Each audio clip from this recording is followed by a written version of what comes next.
ডোমজুড়ে সোনার দোকান লুটে গ্রেপ্তার চাচি। বিহার থেকে গ্রেপ্তার করে আনা হলো হাওড়ায়। পরনে শাড়ি, কপালে সিঁদুর, আদ্যন্ত একজন গ্রাম্য বধূ, একেবারে সাদা মাটা চেহারা। তদন্ত যত এগিয়েছে ততই ঘুরেছে খেলা। জানা যায় কোনো পুরুষ নন।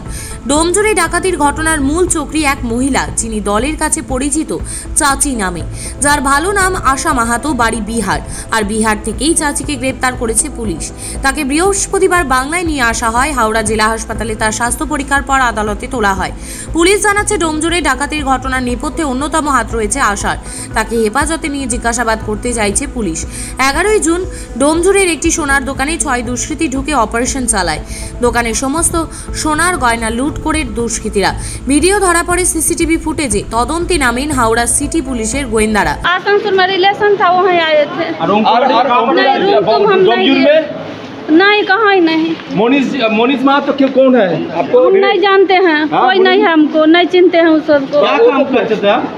आपका काम क्या? खेती बाड़ी करते हैं घर पर। এরপরই বিহার থেকে 5 জনকে গ্রেপ্তার করা হয়। জালে ধরা পড়ে চাচি। চাচির অবশ্য বক্তব্য, আমি গ্রামে চাষবাস করে খাই, আমি এসবের কিছুই জানি না। আসানসোলে আমার আত্মীয় থাকে, সেখানে গিয়েছিলাম, ডাকাতির ব্যাপারে আমি কিছুই জানি না। তদন্তে জানা গিয়েছে কুখ্যাত দুষ্কৃতী সুবোধ গ্যাংয়ের সদস্য ছিল চাচি। পুলিশের পক্ষ থেকে বলা হয়েছে, চুরির সমস্ত ছকই সাজিয়ে দিয়েছিল চাচি।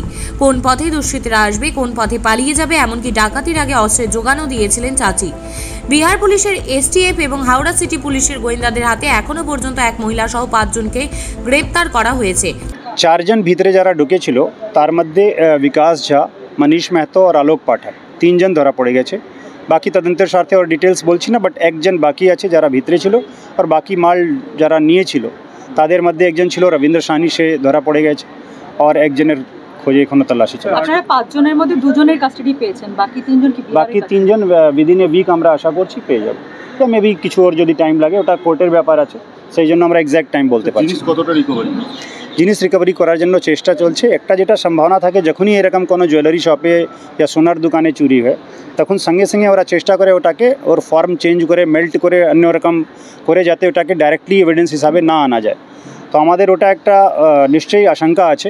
বাট স্টিল আমরা 2টা জুয়েলারি শপের খবর পেয়েছি, ঠিকানা পেয়েছি। খুব শীঘ্রই আমরা ওখানে রেড করে চেষ্টা করব ওখান থেকে মাল রিকভারি করা। চাচি কি রকম পার্সেন্টেজ কি পেতে এই ধরনের ক্রাইমগুলোর ক্ষেত্রে, বা ওর হাজবেন্ড? 6 থেকে 10 লাখ টাকা টোটাল অ্যামাউন্টের উপরে, যদিও এটা ডিপেন্ড করে কত মাল লুট হলো, তার উপরে কতটা বিক্রি হয়ে কত টাকা পাওয়া গেল।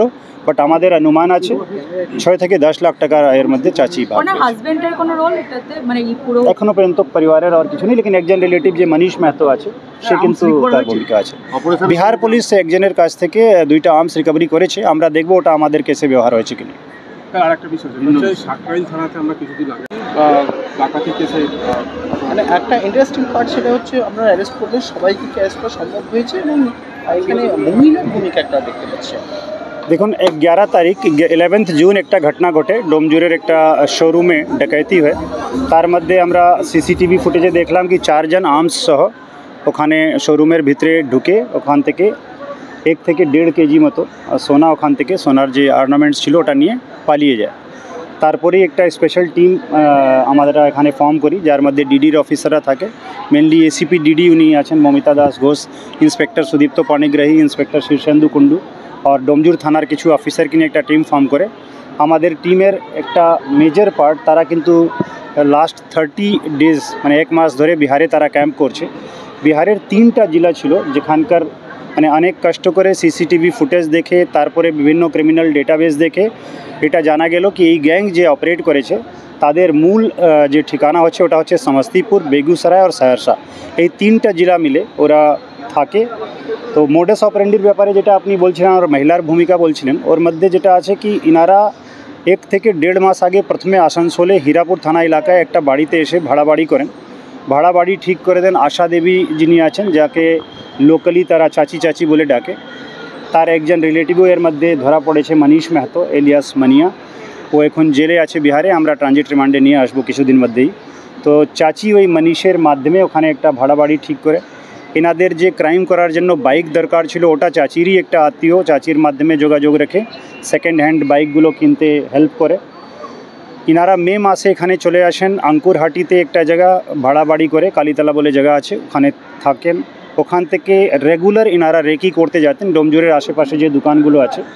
টার্গেট যেটা ছিল কি এমন একটা দোকান সিলেক্ট করা যেখানে বাইরে থেকে কিছু বোঝা না যায়।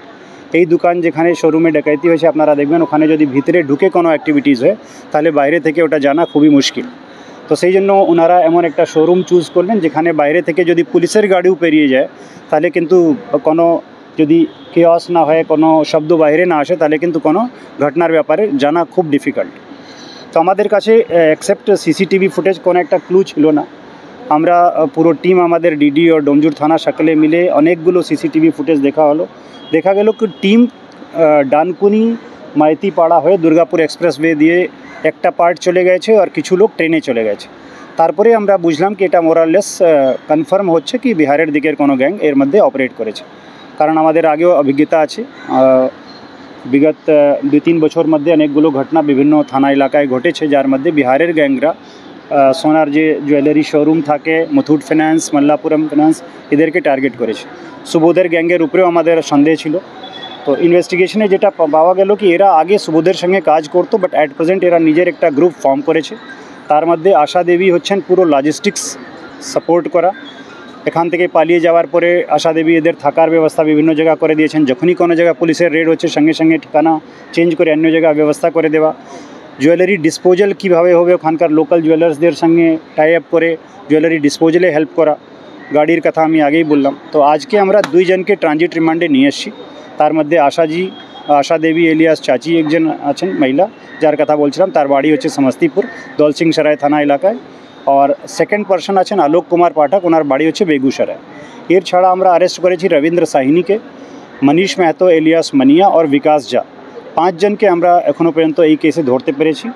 কিন্তু এই কেসে মূল পান্ডা যে ছিল বিকাশ ঝা আর মনীষ, যারা মেন লিড রোল প্লে করেছিল অন গ্রাউন্ড পিওতে বা শোরুমে ঢুকে, তারা কাস্টাডিতে আছে। তাদেরকে খুব শীঘ্রই আমরা নিয়ে আসবো।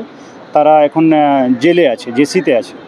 আর 1-2 জন আর যারা এর মধ্যে কিছু সাপোর্টিভ রোল প্লে করেছিল, মাল ডিসপোজাল থেকে শুরু করে অনেক কিছু জুয়েলারি শপের ওনাররাও আছে, তাদের উপরে আমরা নজর রেখেছি। রেড হয়েছে, খুব শীঘ্রই আশা করি আমরা যে 2 জন বাকি আছে তাদেরকেও আমরা ধরতে পারবো।